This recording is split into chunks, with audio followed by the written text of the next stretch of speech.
Hi, welcome to Community Hotline. I'm Monica Weitzel, and we are still here in Gresham at MetroEast Community Media.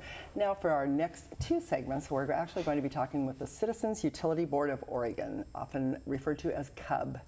And our first section, we're going to be talking about how it came about, what they've been doing. And to talk with us, we have Bob Jenks, the Executive Director. Thanks for being here, Bob. And Samuel Pastrick, you are the Development Associate at Cub. Thanks for being here. I appreciate you coming in. Now, Cub's been around for a long time. And we were talking a little bit earlier about how this all came about. Could you share maybe with our viewers how the Citizens Utility Board of Oregon came into being and what your main mission is? Right. Our primary responsibility is to represent residential customers of utilities.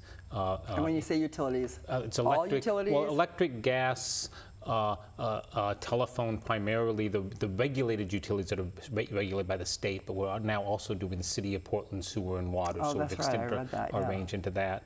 But the idea is the utilities go in and ask for rate hikes, and it's a legal proceeding where they bring in attorneys and all kinds of experts on their side, and who's the attorney, who's representing the customer and advocating for us. And what a lot of states do is there's a wing of the Attorney General's office or something like that that does that. Oregon in 1984 had nothing representing residential customers, and the voters said, you know, let's form a nonprofit and give that nonprofit the right to intervene in every proceeding. I don't have to ask to go down to Salem to fight for customers. I just have to tell the PUC, I want to get involved in this case. I'm going to be there. I have a right to be in, and I have a right to tell them what I think residential customers deserve. And that was put on the ballot. It passed by 60,000 votes, in spite of the fact that we were outspent 40-1. And we talked about this earlier. I remember that, and it was a big deal. It was rather controversial. Oh yeah, but it was very much a grassroots campaign against the big guys. Yeah, you know, experts tell you that there's no way you can win an initiative if you're outspent 40-1. That just simply doesn't happen. But what we're able to do is say, you know, why are they spending all this money? If this wasn't going to work on your behalf, why would the utilities care and spend money? If it's not going to work, they don't care. The only reason they're spending money is because they know we're going to save you money, and every dollar we save you is a dollar they don't make. So it's a pretty good red flag there that there's something going on. Yeah. So we did that, and it formed us, but it formed us as a nonprofit, which means we're a membership organization. So it's important that we have citizen support. People can go to our website, OregonCub.org.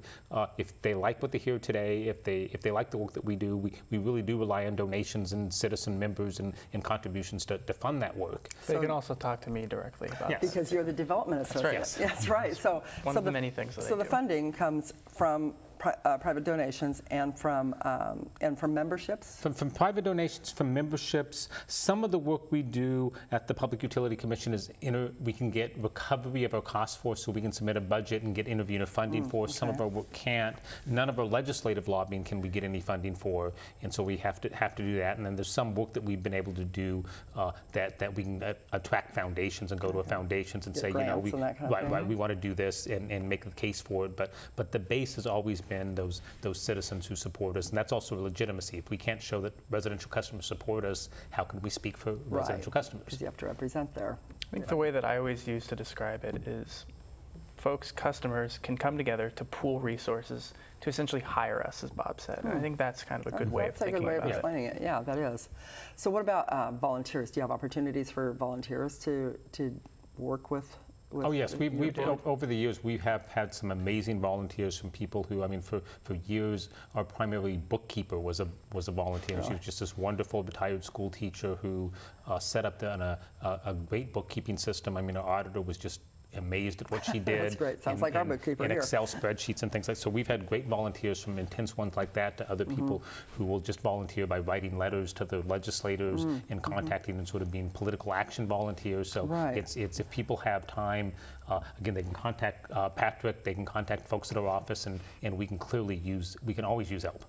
Great. Okay. And as with most nonprofits, you can always use help.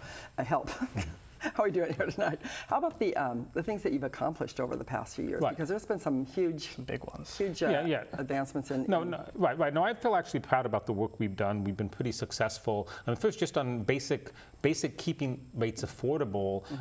Our calculations, we've knocked somewhere about $6 billion off utility bills in Oregon, and for the main part, that's $6 billion that stays in Oregon households' pockets and doesn't go to out-of-state utility shareholders.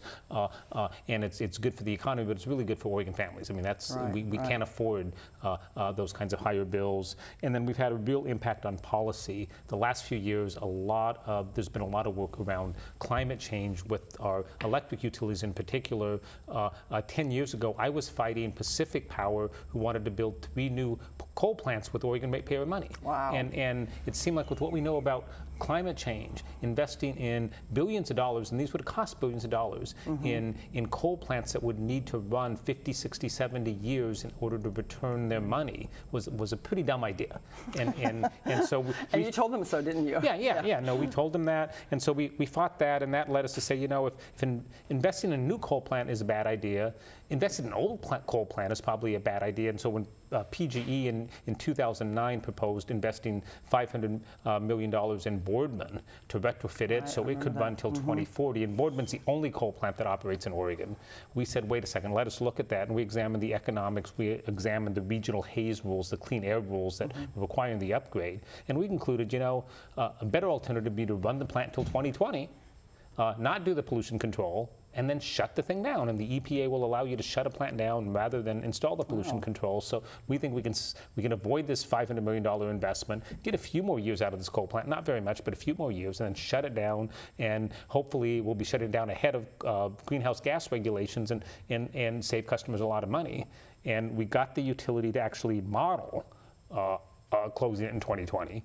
Originally, they didn't even want to consider that, but we got them to do an economic model of what that would look like, and the economic model showed that that would save customers somewhere around $200 million. And the utility at that point said, you know, we got to get on board on this. We can't resist this. This makes financial sense for our customers. Our regulators are going to realize that. Our consumer advocate already does. So people aren't stupid. Yeah. So PG, to their credit, didn't resist at that point. It's like the numbers are right, and so they got behind it, and we were able to work out an agreement to close the plant in 2020. And now that the federal government has come up with the EPA's Clean Power Plan, which is going to regulate coal and carbon emissions from coal plants. Closing Boardman is the single best thing Oregon did. A lot of states are going to have to pay a lot of money to bring their electric systems down into compliance with the Clean Power Plan. We in Oregon aren't going to have to do a whole lot because we've already done that. We've invested huge amounts of money, tens of millions of dollars a year in energy efficiency, and that means we don't have as many power plants to close. In Oregon, the average utility customer in Oregon uses 15% less energy today than that same household did in 1990. That's kind of amazing. Right. On the national level, they use 20% more. Wow. And that's because we've helped redirect and said, rather than invest in power plants, let's invest in weatherizing our homes. Let's invest in insulation. Let's invest in windows. Let's invest in new furnaces.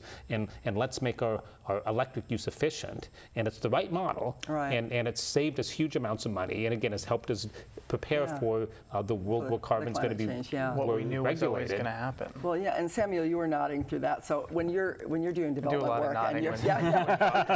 when you're doing development work and you're talking to people about these kind of things and why they should maybe be involved or you know want to support Citizens Utility Board, what are the things that people most ask you about? What are they? I mean, I think what resonates with most folks, with most people who are paying a utility bill, is cost savings.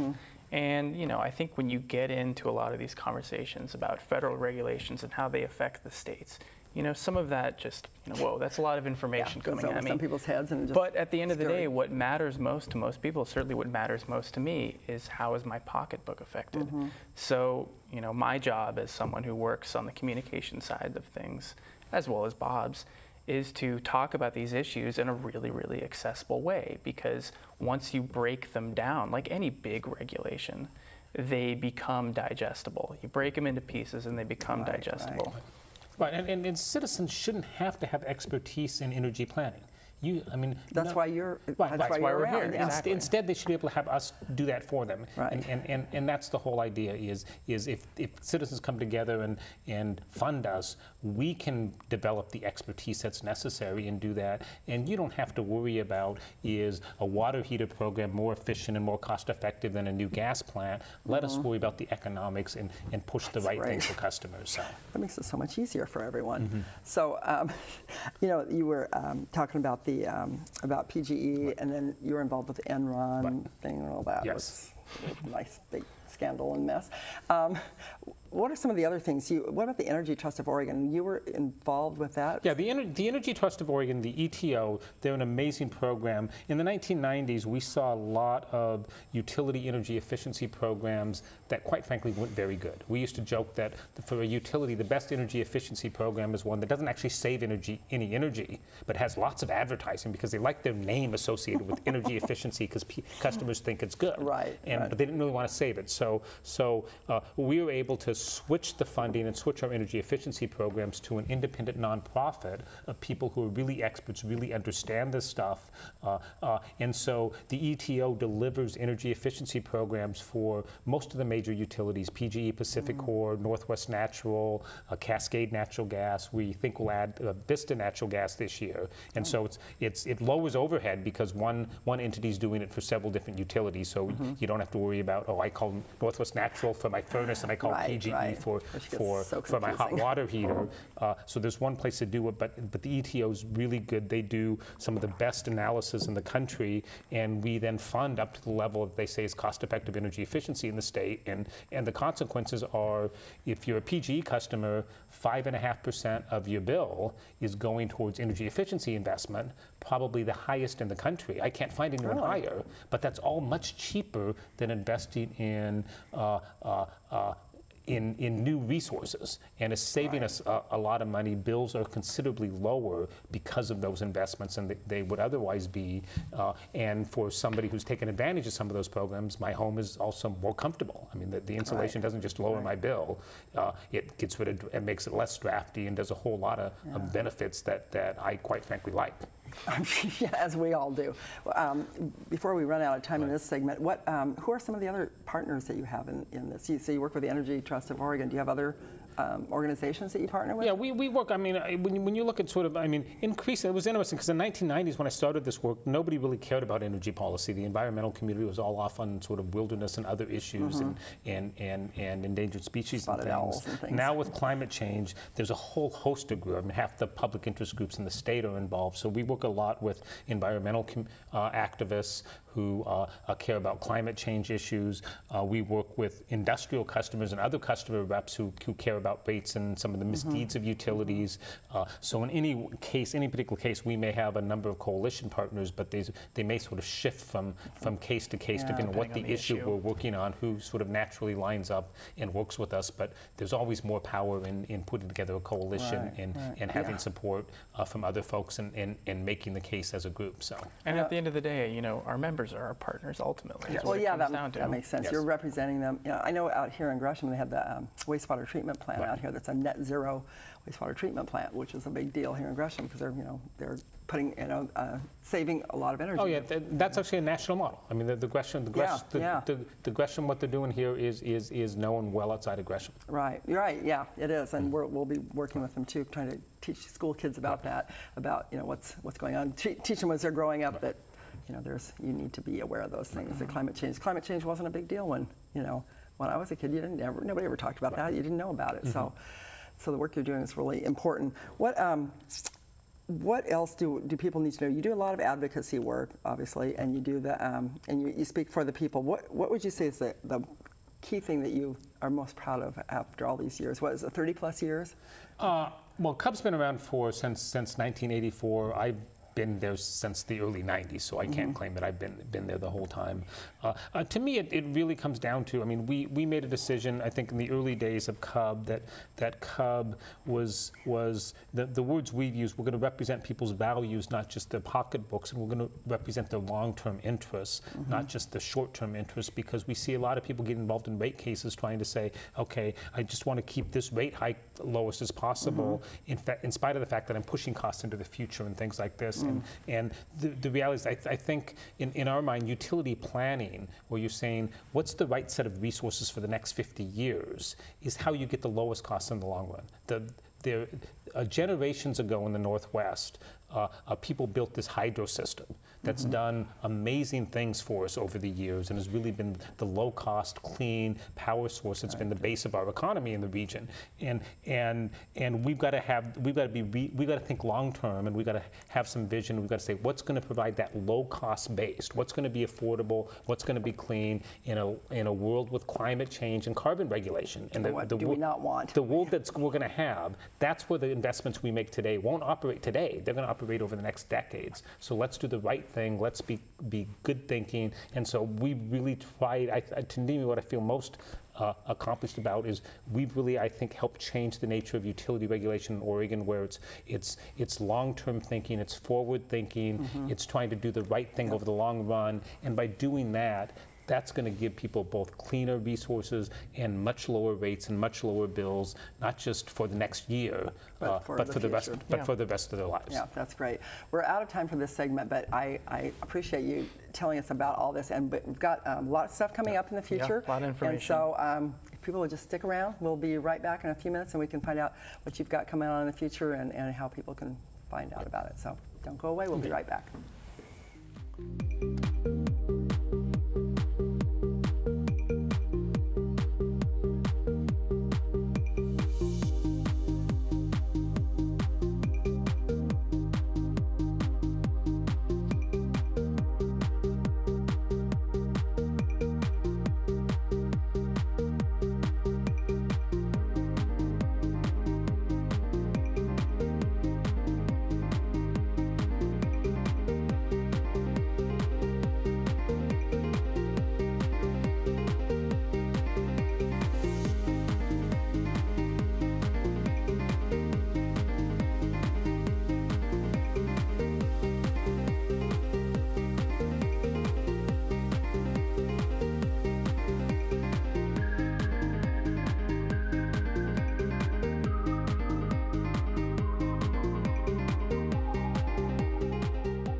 My favorite thing about community media is how people find their voice and tell their story. It's the message of, by, and for a community. We're a gathering place because it gets people of all sorts of different backgrounds underneath one roof. It's art, it's technology. A snapshot of our community. Going live. In 3, 2, 1.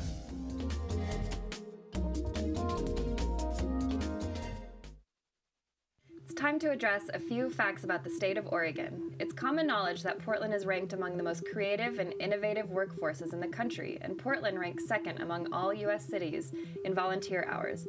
But here's something you may not know. Oregon has the 4th worst graduation rate in the nation.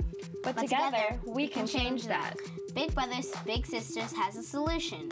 We know that children succeed when they feel loved, safe, and connected. So we need meaningful relationships outside the classroom. To close the achievement gap, we must first close the relationship gap. Together, we can. Graduation is a big deal.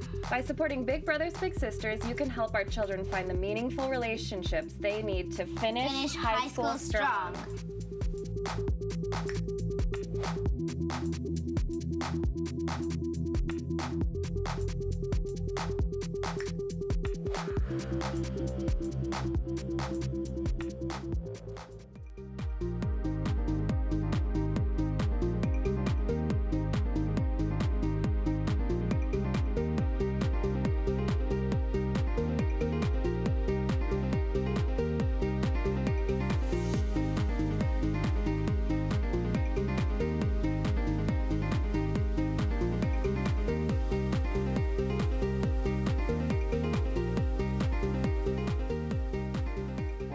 I'm glad you stayed with us. We are here with Samuel Pastrick and Bob Jenks, and we are talking with the Citizens Utility Board of Oregon.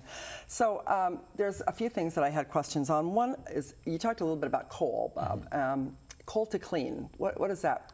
about? The basic coal to clean up, when we had some legislation last year, and there's now a couple ballot measures been filed. The big idea is coal to clean is we've already started, but we need to make further progress. There's somewhere in the order of 25 to 30 coal plants in the West that send power into Oregon over wires. And that's where about a third of the power that Oregon uses comes from. And that in dealing with climate change and to protect ourselves from the cost of climate regulation, we need to start thoughtfully and over the next 10, 15 years, phase out those coal plants and start investing in clean renewable energy and energy efficiency as an alternative. Just again, like the generation that came before us invested in hydro resources, we need to start making the right investments for the future in our energy system and get rid of the coal power that's adding to climate change and is just sort of dirty 19th century technology. So what's the right thing to invest in? What I mean, now there's several different things. Right. It's today's amazing. The price of wind has come down tremendously, and then if you look at, there's been a lot of wind development in Oregon, but there's things that we can do. Is, for instance, there's some coal plants in Montana that feed into Oregon. If we close one of those coal plants, it would free up transmission and allow us to bring Montana wind. Now the wind blows great in Montana, and it blows at different times than the wind blows in the gorge. So there's times when the wind's not blowing in the gorge. If we have Montana wind that's wired to Oregon, the wind's going to be blowing when it's not blowing in the gorge. So there's things like. There's time when wind doesn't blow in the gorge? We're going to hear in Gresham. I don't know. On those hottest days, in the summer, there's sometimes when we most need the power. There's days like that. So there's things like that we can do. The cost of solar has come down tremendously all over the country, and utility scale solar right now is cost competitive with natural gas fired plant, and lots of people are trying to put solar on their rooftops, and so we've got to accommodate that. And again, energy efficiency all the way along is still our cleanest and cheapest resource, so we've got to continue to make our homes cleaner and more efficient, and not waste power at the same time making our homes more comfortable. So there's all of that package of things that we think is a better alternative to investing in coal plants. Coal plant, It's always going to be a pie. It's a matter of figuring out how big any given sliver is at any given time. And do you feel like it really makes a difference when people are doing those little things that make your home more efficient or your business more efficient? It makes a huge difference, especially on a wide scale. Yes. We have somebody coming in here on Friday to talk to us about energy efficiencies with the city of Gresham. They're coming in to talk to us about that. And we're doing a lot of things already, but there's probably things we haven't thought about. And I bet you for everybody, there's things they just didn't think about doing. Yeah. Speaking of things that I think a lot of folks hadn't thought about, and something Bob just mentioned, is that most of the coal that feeds into the system that comes into Oregon is out of state. So going back to ways in which we communicate with our members, I think that's a topic that comes up a lot. Did you know this? Are you aware of this? Yeah. It's pretty astounding. Right. Most people think that we're a nice, good hydro resource base. Right. But for a lot of customers, if you're a customer of Pacific Power or a customer of Portland General Electric, right now you get more power from coal than you get from hydro. See, I didn't know that. I'm surprised I didn't know that. Most of which is out of state. The vast majority of which is out of state. That's kind of amazing. Do you work with the EPA and with their clean power plan that they have? I mean, how does that work? Do you? Well, I mean, we had the opportunity to submit comments. We were actually fairly. We felt pretty good about what the EPA was going, so I don't think we actually submitted comments to them this last year, but we've been talking with the EPA put out the Clean Power Plan that requires states to reduce their carbon emissions, and we've been talking with the state PUC, DEQ, and State Department of Energy, which are the entities. Acronyms. Right, they're the entities that are really responsible for complying with that and trying to give our views of how compliance will happen. And I mean, the people should know that this is one of the few, I shouldn't say one of the few times, this is one of the times I am most proud of my state government. The agencies are working together in a coordinated fashion, talking to stakeholders. Right now, it's really state government at its best in what they're trying to deal with on the Clean Power Plan and dealing with the EPA regulations. So I think the state of Oregon is really sort of leading the edge, showing, look, this isn't scary. We can comply with this, and we can make this work, and being thoughtful and smart about it, and improve the rule with the comments and stuff they put in. So we're working with them, and they're doing a good job. And I think the real concern, the real cost for Oregon is going to come with what happens in Wyoming and Montana and Utah, and the places where the coal that feeds into Oregon is, and those states are going to have a harder time complying because of all their coal resources. And that's where there's going to be costs that are going to hit hit Oregon customers because we do have this huge amount of coal that's coming in from those states. Wow. You know, people think of Oregon as being very environmentally forward-thinking, but sometimes we don't. We have a lot of things that we could do a lot better. Well, it's a diverse state. Yeah, it's a diverse country. Yeah, it is, which is one of the beauties of it, but still. Yeah, so now, Sam, you have been working a lot with telecommunications side of it. And that's work that we've always done to some extent. And that's ebbed and flowed what's gone on in the country. But there has been some different efforts that we've engaged in as of late. So tell me about your efforts that you've engaged in as of late. for several years now, in 2010, we've had a program called Cub Connects. And the goal behind the Cub Connects program, which is a program of Citizens Utility Board of Oregon, is to essentially provide consumers, telecommunication consumers in the state, with tools and resources to basically make smart decisions around their purchasing. And the way that we've gone about doing that are sort of three mechanisms. One is we have a website with a database that organizes pricing information, tries to unbundle packages, because as we all know, those things get packaged together in a really difficult way to understand. The second way is community outreach and workshops. So we try to get out and be in person in front of people and explain these issues and explain pricing, explain the different taxes and fees that get tacked on to. It's very confusing. It's very confusing. Wow. It's very, very confusing. And then the third piece is our hotline, which you would call our office and talk to someone on the other end of the phone. At times that's been someone else. Right now it'll be me, where I can walk you through using the Cub Connects website, as well as just talk about the landscape in general. What's going on in the state? What's going on in the country? Well, when you say telecommunications, what all does that cover? Well, as we know, that would cover wireline telephone, which is sort of the historic idea. The landline. What we're concerned with a lot right now is broadband. So that covers the broadband. Yeah. It's not just cell phones and telephones. It's the internet and right. It's internet. It's cable TV. It's the whole. I mean, when Cub started, telecommunications was really your phone, and it was all regulated by the state, or long distance was regulated by the federal government.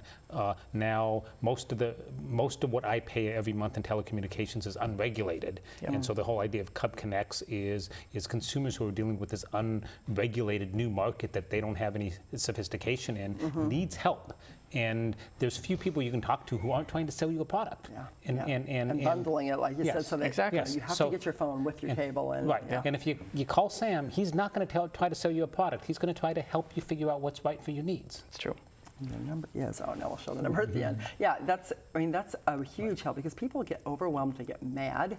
That when I moved to where I live now, and I wanted to set up my internet service, it was really difficult. At first, just to find out, well, who serves this area, and do I have any options besides this one, and what, and do I really have to get a landline with it in order to? And these are exactly the goals in our mind behind the Cub Connects program, is explaining the landscape. What is going on? What can I purchase? What should I be purchasing? If I'm looking for X, Y, and Z, how do I achieve that? Right. And then hopefully we can explain that. And what do I not need to purchase? Yeah. Right. And it's changing so fast. Everything has changed so fast. And that's another big piece to it. I think we talk about this a lot at Cub, and a lot of people are talking about it all over the place, is, the internet is ubiquitous. You need to have access to the internet. You can't function in the modern world. You can't find a job. You can't. And a lot of people don't understand that digital inclusion is really important. I'm glad you brought up digital inclusion. Yes. Those are the hot words right now. No, and it's because I have a teenage daughter, and when she first wanted to get a smartphone, I actually went to the Cub Connects person in our office and said, give me some, and he helped me figure out a way to do it that literally saves me $100 a month on paying for 2 smartphones versus what I would have done if I had just done it through my carrier that I had at that time. So there are ways you can do this, get good service with sort of good coverage, and save an awful lot of money through it. Well, those are the idea is to help customers get what they need and not more. Not less, but certainly not more. And I think in this area here we have a huge immigrant population, Yep. and people come over here, and some of them, a lot of them don't have don't have internet service. But yeah, trying to get a job. Shoot, I go to get my haircut. I have to sign in on an iPad to get my haircut. You know, it's yeah. And I think going back to non-native English speakers, I think the really sad irony behind that is the reason most folks want to gain access to the internet, accessible broadband access, is to learn more about enculturating themselves, being a part of their new society, about being a part of their new community. So to not be able to gain access because services aren't offered in the language in which they speak, I mean, that's not okay. One of our projects this year was to translate some of our materials into Spanish and try to make make an effort to get better resources to do outreach to a lot of the languages that people really need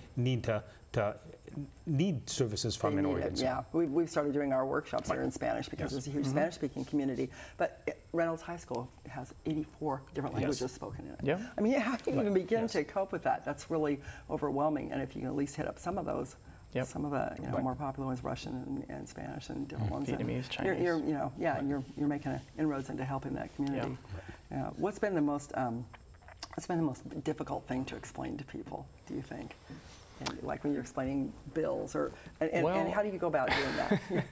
I think the different taxes and fees. I mean, when I started to dig into this new work, I mean, frankly, I don't pay a ton of attention to my bill. You just pay the bottom line. You just pay the bottom line, and when you start going through these things item line by item line, and then you try to figure out, okay, so what exactly does this tax mean? What is it paying for?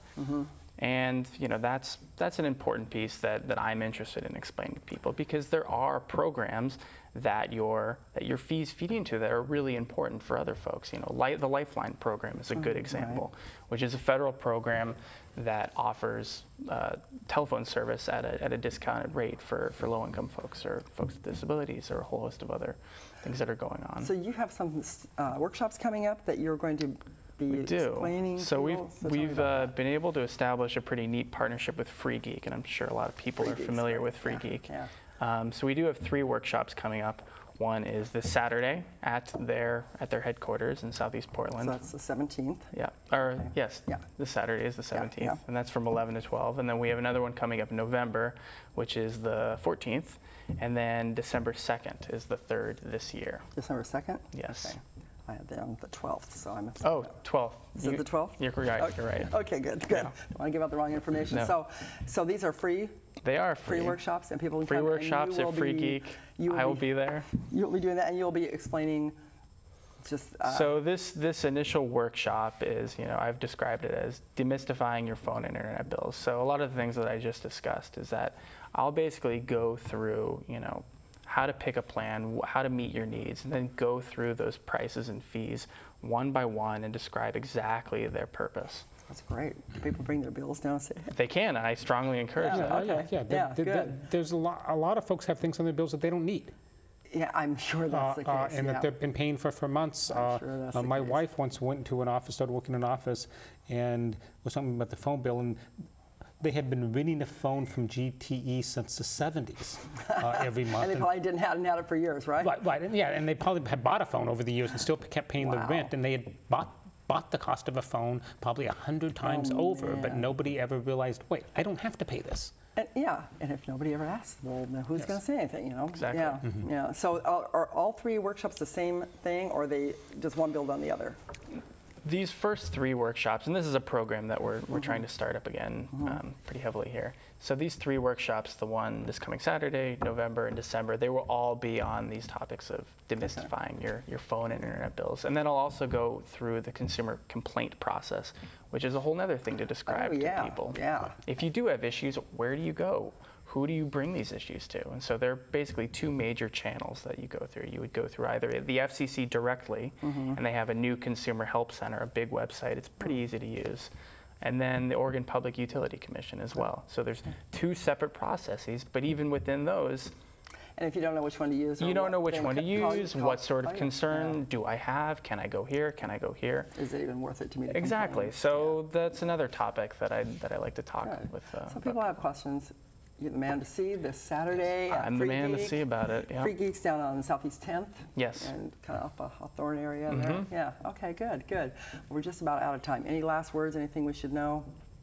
You know, I would just circle back because membership is so central to what I do at Cub, and it's so central to what we do, is that it's a way to participate in a process that you otherwise wouldn't be able to participate in. So again, by having folks come together to pool resources, you can hire us to do really, really important things. Good. Yes, yeah, no, that's, and there's occasional people who will stick like a sticky note with a check in there, thanking us for their work and things like this. We post it on the board. I mean, for staff that are working hard, getting positive feedback from folks is just a tremendous thing. So we love our members. Great. And we're out of time, so I have to close. But thank you both so much. And I hope people will check it out, go to your website, and show up next Saturday at Fleet Geek. So great. Thank you. Thanks very much. Thank you very much. Thanks very much for watching Community Hotline. I'm Monica Weitzel. We'll see you here next week. Good night.